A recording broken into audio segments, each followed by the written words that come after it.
माफ करिए, मैं नहीं जानता कि क्या कहूँ अर्जुन साहब। बिल्कुल आपकी तरह जब मैं सुबह उठा तो मुझे भी ये खत मिला जिसमें लिखा था कि मैं जा रहा हूँ। फोन नहीं किया आपने? बिल्कुल किया, फोन किया उसे, लेकिन उसका फोन बंद है। अर्जुन साहब, आए मोहब्बत करने वालों से खफा ना हो ताकि वो सुकून से घर वापस आ जाए। हाँ,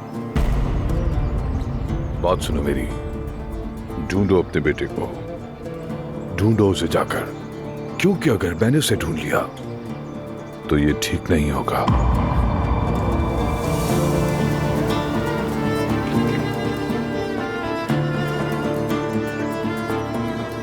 अगर मेरी बेटी को जरा सा भी नुकसान हुआ। इब्राहिम ऐसा नहीं है, यकीन करें। अच्छा, मैंने तुम्हें बता दिया है।